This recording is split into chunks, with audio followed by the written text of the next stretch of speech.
So in case the title of this video wasn't obvious, I just want to kind of let everybody that's listening know that I'm going to be talking about my beliefs and my religion and how I was raised around those beliefs.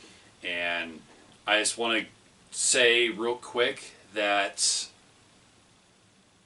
I cherish everybody's right to be who they are and to practice whatever religion they want, and or not practice a religion. I'm friends with people of all walks of life, and I take a lot of pride in that.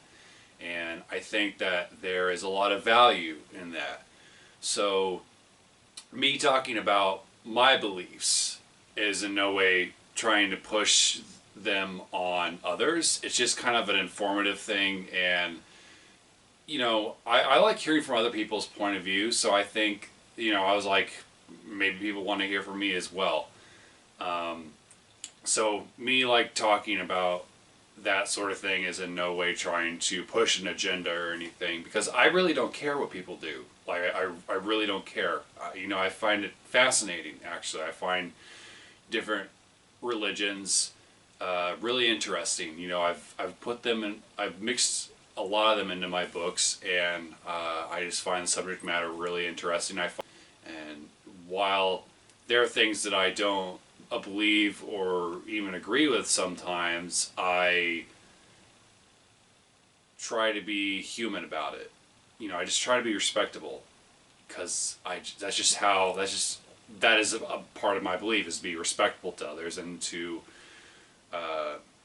love and cherish everybody for who they are, because individuality is something that I think is extremely important.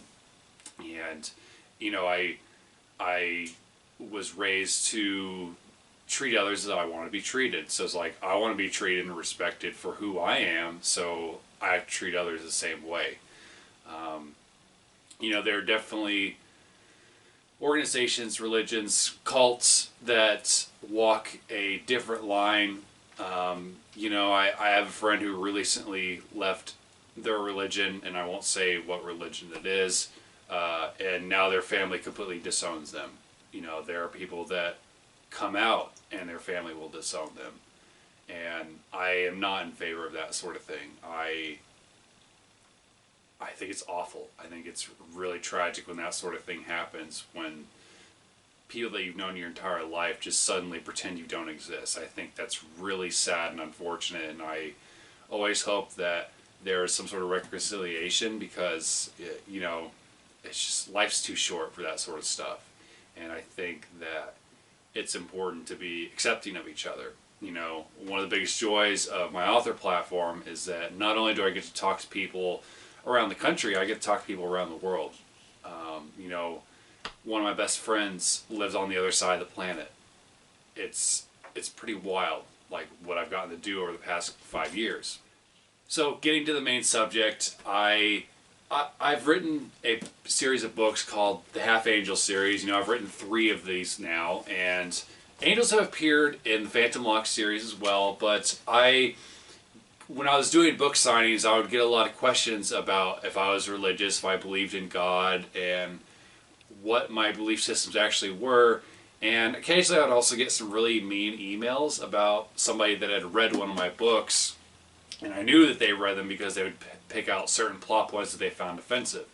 And I always regret that people feel that way, because one, I don't really target a Christian audience. While I'm Christian myself, I don't target a Christian audience specifically.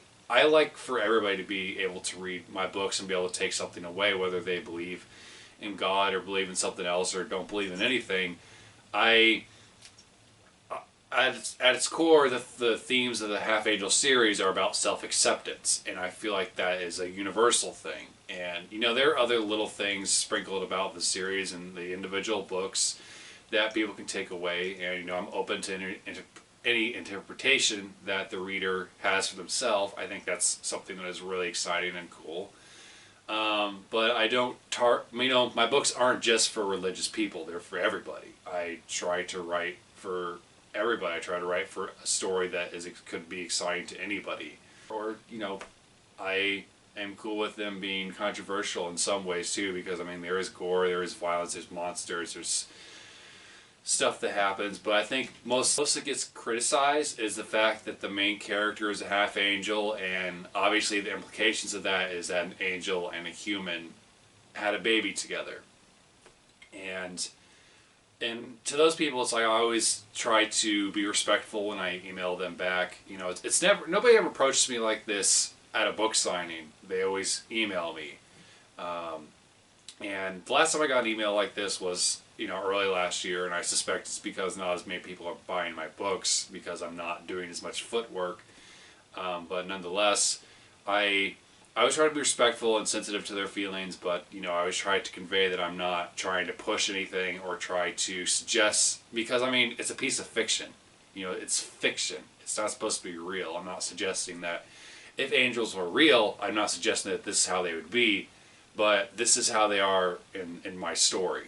And it's just, I just try to be respectful, and then there are people that are just flat out mean, and I know that their minds aren't going to be changed, and I just ignore those, and I kind of just let it go.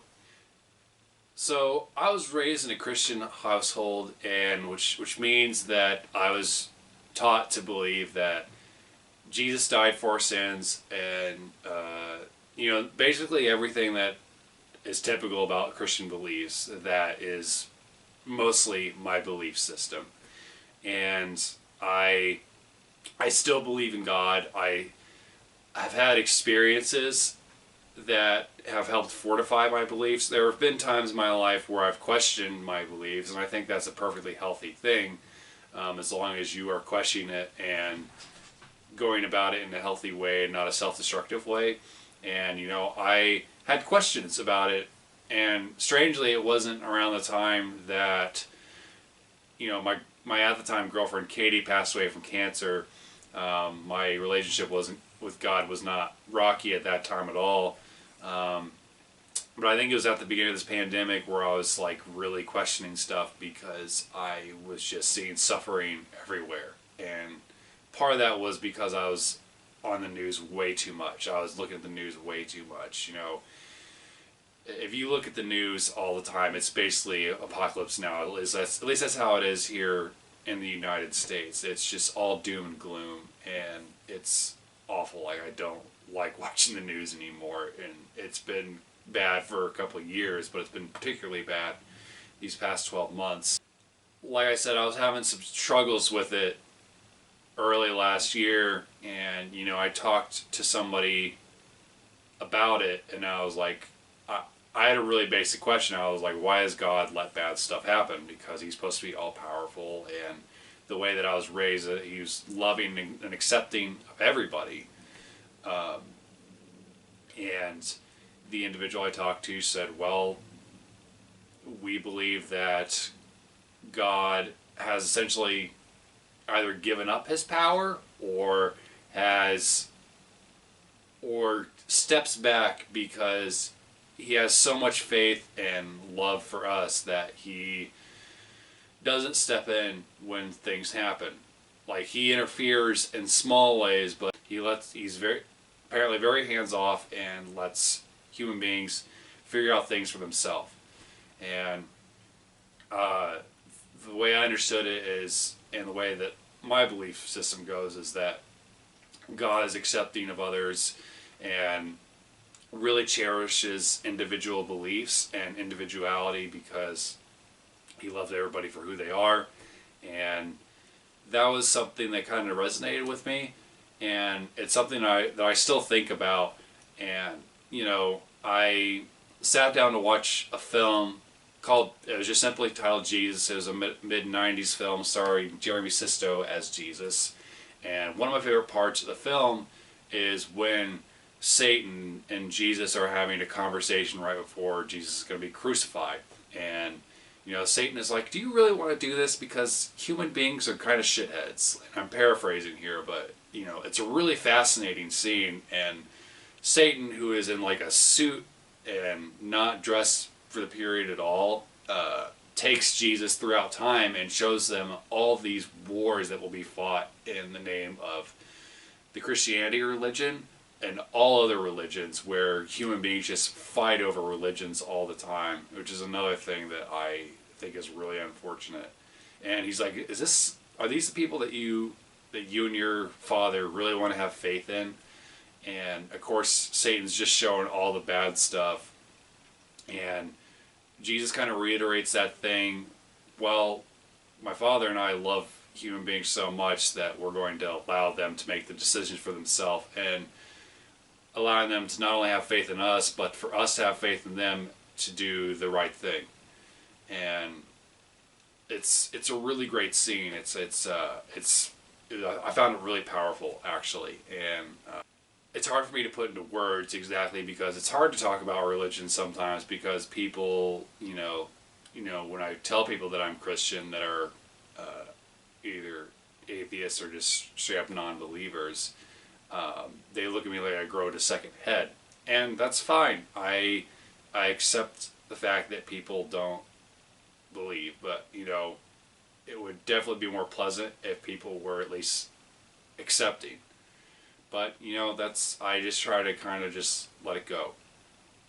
But again, going back to what I was saying, it really helped me throughout the last 12 months to kind of reevaluate my relationship with God and my beliefs, even though it was tough at times. And I'm happy to say that I still believe that there is a higher power. I don't believe everything that the Bible teaches. I think that, unfortunately, a lot of the teaching and values and stories have been really diluted over the passage of time, which I guess is to be expected. But, there's so much strange stuff that happens in the world. I just feel like it would be unlikely that there isn't something. I'm open to the idea of all religions being true to some extent. But for me, Christianity is as close as I could fathom it. I'm just a human being. Who am I to say what a all-powerful entity does or does not want? I can only take guess and do the best that I can. I feel like I've been given a chance to live a really good life, and to try to do as much good as I can, and to live a productive life, and to enjoy what the earth has to offer. And that is what I try to do on a day-to-day basis. And just try to be appreciative, whether the gift was given to me by a higher power or it was just, I'm just here. I try to appreciate the here and now. And I think that's an important lesson. But even in this day and age, I still believe that there is something. I believe that there is God, and I believe that there is something behind the scenes that hopefully looks out for everybody.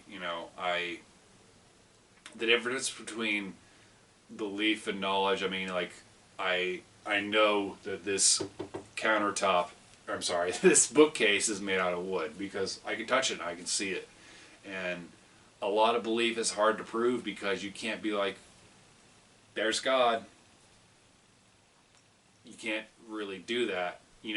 People have experiences where they see or hear things that they can't explain, and they're like, well, that can't be scientifically explained. It's impossible or undefinable, in the box that we call the scientific method, or however we want to say it. And I myself have had experiences like that, and maybe make a video for that, and to some extent I'm going to keep some stuff personal, because those experiences are for myself. But even before those experiences, I was still having a belief in a higher power and something bigger than myself. But in a nutshell, that's how my religious and belief background and mind works. If anything that I said came across as, I don't know, vicious, I guess, or didn't make sense or I wasn't clear on anything, please comment below and let me know. And I'd love to have a discussion about this. I am always willing to talk about these sorts of things because I think it's healthy and I think it's a good way to connect with people. And I would be curious to hear what everybody else's belief systems are, or if they don't believe in anything, I'd love to hear what it is what your philosophy around life is. So just remember, as you're commenting below, just be respectful to others and be kind as always. And whether you're religious or not, my books, the Half Angel series and the Phantom Lock series, are available on ebook and paperback. You can check those out on Amazon. Thank you so much for listening.